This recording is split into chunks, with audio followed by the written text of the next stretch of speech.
Welcome to part 10 of the narcissism analysis on Zanab Jaffrey from Love is Blind. I'm analysing the reunion interview of the show's participants. So far we've seen Zanab backed up by a coterie of her supporters attacking her ex-partner Cole by accusing him of abusive behaviours such as controlling her eating. Cole starts talking. It just doesn't make sense. Everyone, if I was that horrible to you, it just doesn't make sense. That's why I asked you the bipolar thing, is because it's how confusing is that? That if I was this horrible the whole way through, but on the day of our wedding, you still care about me, but I've already destroyed your self-confidence. I've already done all these things. And why were you there? That's what I'm saying, Zay. Because I wasn't treating like that. You know I was doing my best to work things out with you, and I came here for the same reason as you. We fell in love in the pods, and we were trying to get married. I didn't come here to, I don't understand, what you think I was doing. Cole is clearly struggling to understand Zanab's behaviour. He says it doesn't make sense. If she thought he was abusing her to the extent she claims, why did she stay with him all the way until the wedding, and how is it possible that she still cared for him? After being disengaged from, most victims of a narcissist spend months, if not years, trying to understand why the narcissist behaved the way they did. They spend sleepless nights replaying everything in their minds, making timelines, going through past correspondence, maybe even contacting the narcissist for answers. The problem is, they're looking at things from their own perspective. They're trying to understand why somebody who operates with conventional logic could behave in the way the narcissist did. And they can't come up with an answer. It doesn't make sense. The solution is to accept that it doesn't need to make sense and move on. A narcissist is a bundle of contradictions. They can hold multiple incompatible viewpoints at the same time. Throughout this series, I've pointed out several examples of how Zanab's behaviour is completely inconsistent, even from one sentence to the next, and how she frequently engages in hypocritical behaviour. I didn't come here to I don't understand what you think I was doing. I could have dragged you. I could have dragged you for everything. Yeah. But I stood up there and I still very much tried to say, I love you. I know you are not. I still don't think you're a bad guy. You treated me badly, but I do not think you're a bad guy. I don't. Okay. One of Cole's points was that if he was abusing Zanab to the extent she said, it doesn't make sense that she still cared for him at the wedding. Zanab attempts to show that she still cared for him by saying that she could have dragged him at the wedding, but instead stood up there and tried to say that she loved him. This statement is filled with red flags. First, it's a revision of history and gaslighting. What she did to him at the wedding was not only a dragging, but a horrific dragging. It was one of the most brutal reality TV moments of all time. Being painted as an abuser in front of everyone he loves and millions of other people is something that will probably stay with Cole for the rest of his life. For Zanab to tell him that she could have dragged him is gaslighting, and you can hear Cole's incredulous reaction as she's saying it. The fact that she doesn't recognize what she did as a dragging shows her absence of emotional empathy and lack of accountability for her actions. Second, when Zanab says, I could have dragged you, this gives us a glimpse through her narcissistic perspective. She's saying that she would have been justified in dragging Cole at the wedding. But what makes her think that the wedding was an appropriate place and time to first air these grievances with her partner and accuse him of abuse? That it was her personal forum for launching an attack on somebody? Sense of entitlement, lack of accountability, lack of empathy, and lack of boundaries. Third, when she says, I could have dragged you for everything, but I stood up there and I still very much tried to say I love you. She's trying to make herself out as a kind and forgiving person who chose love instead of the hate she was entitled to. She actually thinks she was showing compassion at the wedding, that not destroying somebody publicly is an act of kindness, lack of empathy. Of course, back in reality, saying she loved him and then going on to attack him was one of the things that viewers found most confusing and were most appalled by. It's yet another example of Zanab's lack of awareness into how her actions will be perceived by others, something which is caused by her lack of emotional empathy, and I've discussed at length before. Fourth, notice that Zanab's narcissistic fury has ignited and she's showing quite overtly aggressive, almost threatening behaviour in order to deal with Cole's challenge to her control. Finally, her statement is a word salad. It completely contradicts everything she's been doing during this interview. Her logic is, you treated me so badly that I could have dragged you for everything, but I don't think you're a bad guy, so I didn't drag you for all the things I'm currently dragging you for in this interview. If the reason for her not dragging Cole is that he's not a bad guy and she still doesn't think he's a bad guy, why is she dragging him now? It's contradictory behaviour. Well, So you guys didn't talk after the wedding? We have not, no. Is this There the first time no... you've seen each other Yes. and spoken? Yes. Cole, was there any expectation that that was what was going to happen at the altar? Like, what was your guys' that's understanding why I going didn't into reach that day? out. That's why I was the way I was. There's Is never because any I'm sorry or accountability. what, Raven?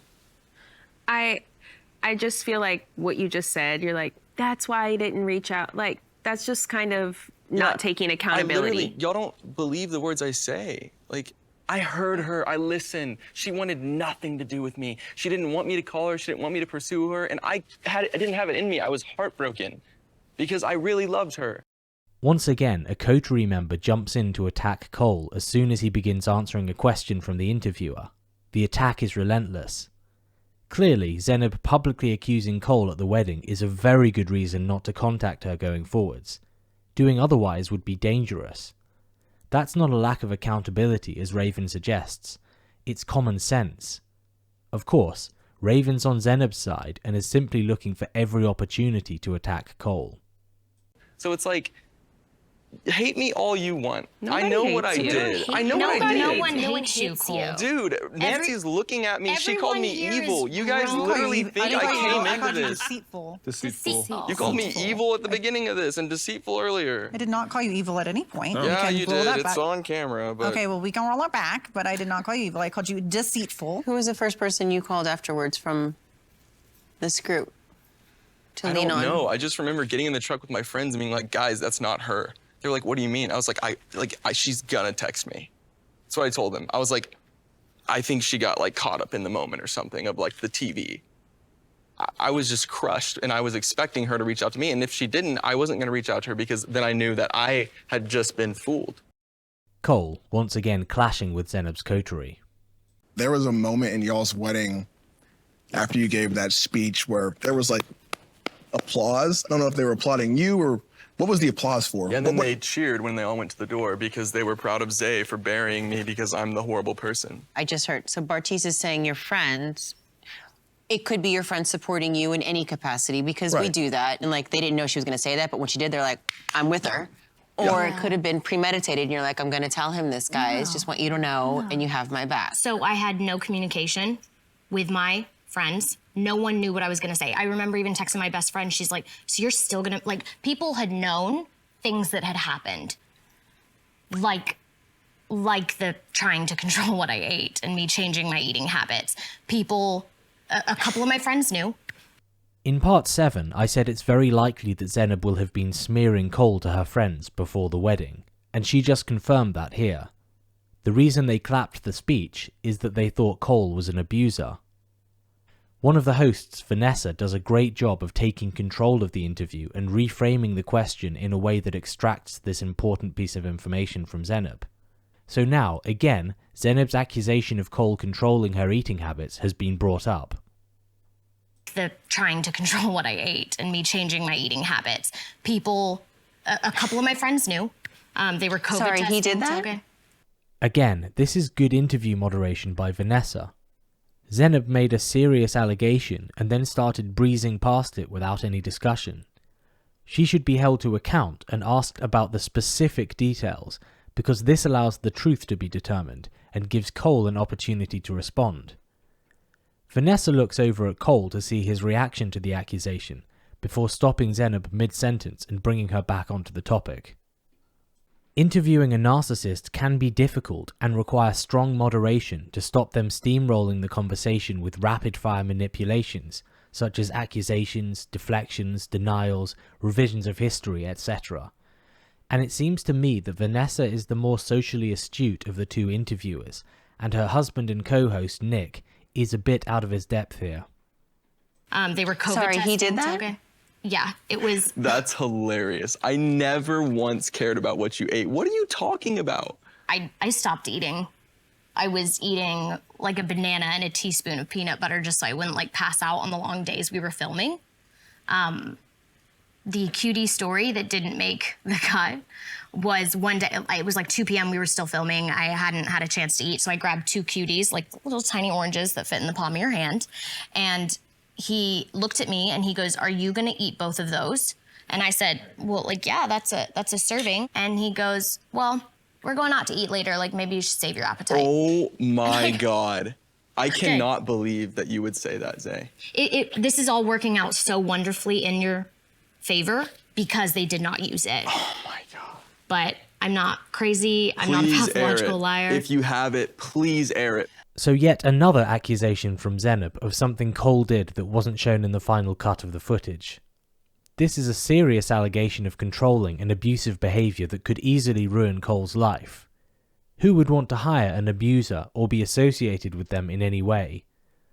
Cole is practically begging the producers to show the clip Zanab's referencing, and fortunately they do slightly later on. We skip forwards in the interview to the next relevant part. I do want to apologize to everyone, and I mean it, and I know some of y'all think I'm not genuine, but Zay, I came here, I fell in love with you, I really did want to get married to you, and I'm sorry for hurting you along the way, and everyone else who I've hurt. I'm sorry. I'm working on it. I hope we can keep hanging out and get closer because I've made my mistakes, but I want to try to make them right and stay friends with you guys. And I'm not trying to suck up. I'm just trying to like be real with y'all. The conversation then moves on. Again, we skip forwards to the next relevant part.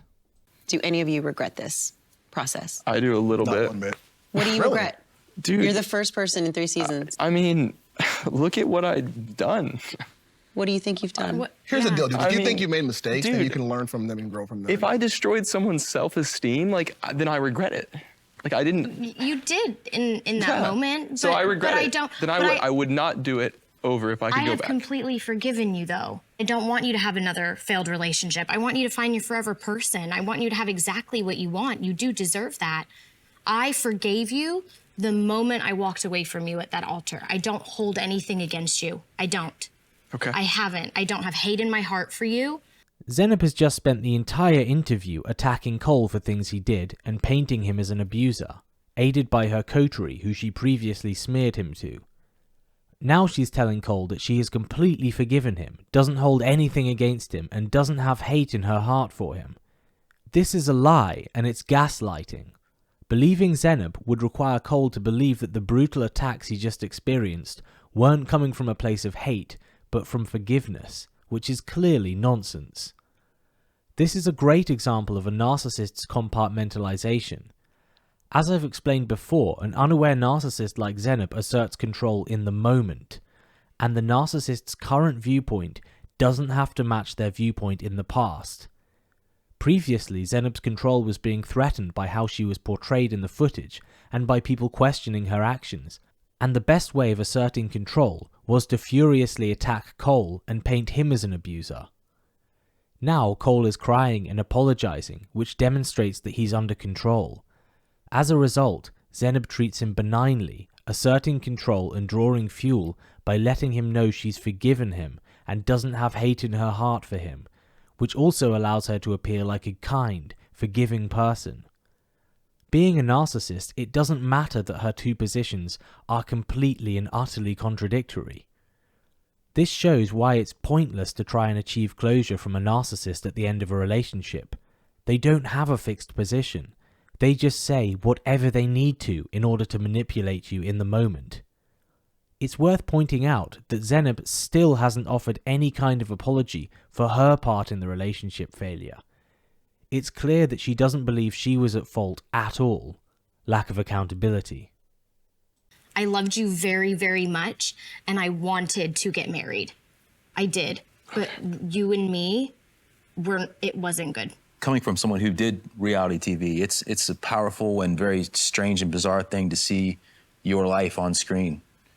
And I mean, I said some things that I would never say. And like watching it destroyed me. Cole, I don't regret you at all. I don't regret you at all.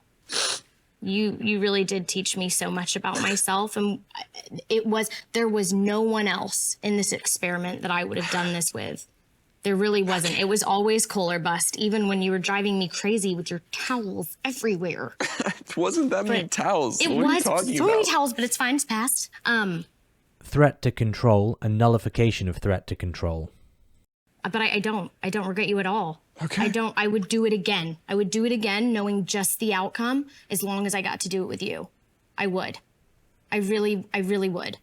It breaks my heart Thank to you hear for that you regret saying. it. Like, I hope I changed your life just a little bit, like, for the better. Yes, And if I didn't, then love I you, am and truly... that's why- Zanab continues to use benign manipulations to assert control and draw fuel from Cole. She says, I would do it again, knowing just the outcome, as long as I got to do it with you. I would. I really, really would. It doesn't make any sense. Why would she want to go through an experience where she had been abused and her self-confidence had been shattered? Again, compartmentalized behavior. When she says, it breaks my heart to hear that you regret it, like I hope I changed your life just a little bit for the better. Not only is it grandiose wording that sounds like it's out of a period drama, it shows her absence of emotional empathy and the level of delusion she operates at. She subjected Cole to abuse, made out that he was the abuser, smeared him and relentlessly attacked him during this interview. What part of that could possibly constitute making his life better? It's the magical thinking of a narcissist. In her mind, just by the merit of knowing her, it will have magically improved his life somehow. She's that great. Her lack of empathy means that she isn't capable of understanding what's right in front of her, how much emotional damage she's caused him. I love then you, I am and truly... that's why I couldn't reach out to you, because I was like, I didn't understand our wedding day. Like, it didn't make sense to me in any way. I was like, how do we get that from like everything you and I had gone through? And that's why I never texted you, because I was just like, I'm gonna go bury myself in work and just not ever date anyone again, because that was hell. And then I watch it, I'm like, yeah, I'm a dumbass. Like, what was I saying? I'm like, I don't even know the context. Like, it doesn't matter what the context is. Like, I said some stupid things, and I'm really sorry.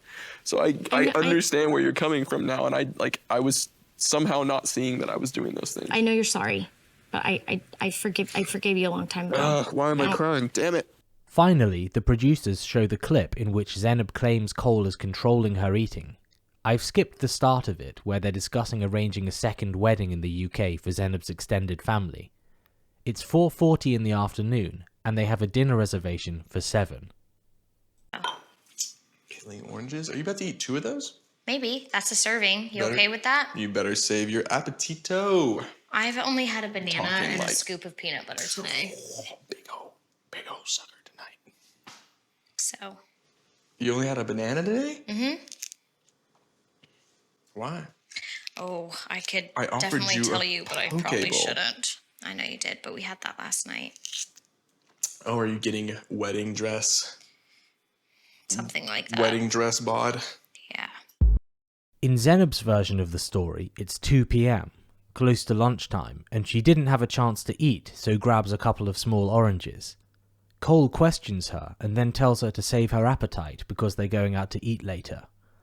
Cole seems controlling and abusive, not even allowing Zanab to eat 2 small oranges for lunch.